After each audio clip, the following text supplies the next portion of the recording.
कि आई बाजे बम पूर्णिया शिविर में दुखवा तमाम कटी पूर्णिया शिविर में। आई बाजे बम पूर्णिया शिविर में दुखवा कटी गुलाबाग शिविर में। अरे भजन सुनाइब सेवा में आइब दुखवा सभे हम भुलाइब। रउआ संगे संगे जाइब हम बाबा के जल ढारे कि रउआ संगे जाइब हम बाबा के जल ढारे। कि पिया रोडवे कांवरियन के जहां कि अभी जाए दूर बाबा धाम कि अरे ऐसे जानी गाड़ी तू बढ़ावा हो कि सुना राजा पी के गाजा तू गड़िया चलावा हो। सभी झूमेंगे ना? हैं हाथों को उठा लीजिए। छोटे बम बड़े बम मंझले बम कंझले बम है ना। सभी लोग कहेंगे कि पिया रोडवे कांवरियन के जहां अभी जाएगा दूर बाबा धाम। पिया रोडवे कांवरियन के जहां अभी जाएगा दूर बाबा धाम। अरे ऐसे जानी गाड़ी तू बढ़ावा हो। अरे ऐसे जानी गाड़ी तू बढ़ावा हो। सुना राजा पिके राजा तू गड़िया चलावा हो। सुना राजा पिके राजा तू गड़िया चलावा हो। सुना राजा पिके राजा तू गड़िया चलावा हो।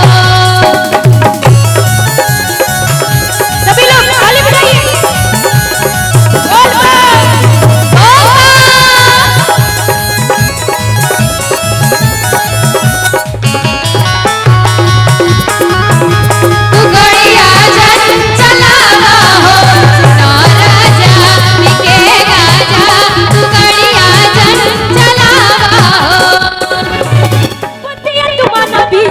अपना में हर के पूरा परिवार बटे अपने ही घर के।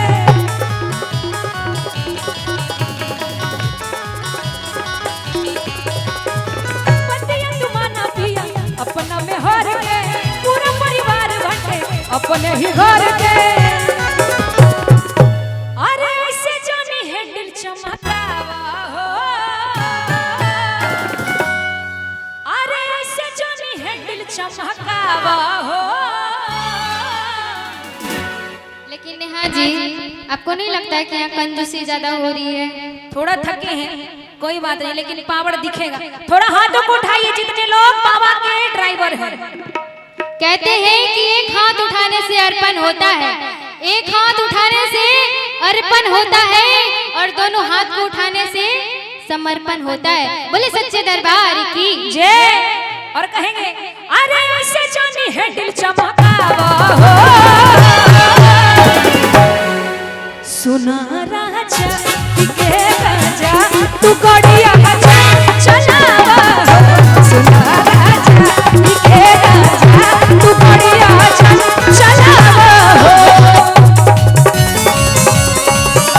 ताली बजा के चश्मा वाले को ताली थोड़ा बजाइए। जय हो।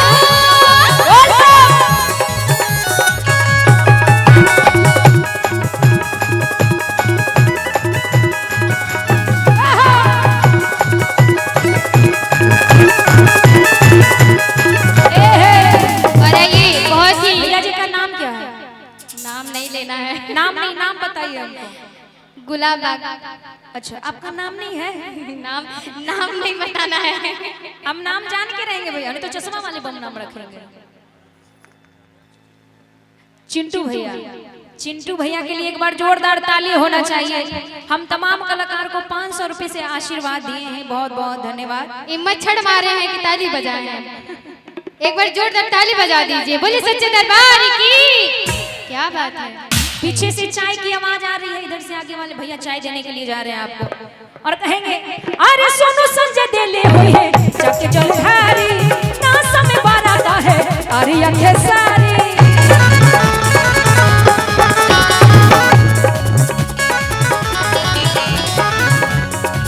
सोनू संजय दी हुई है जाके चल घारी ना समय बारा का है अरे आंखें सारी।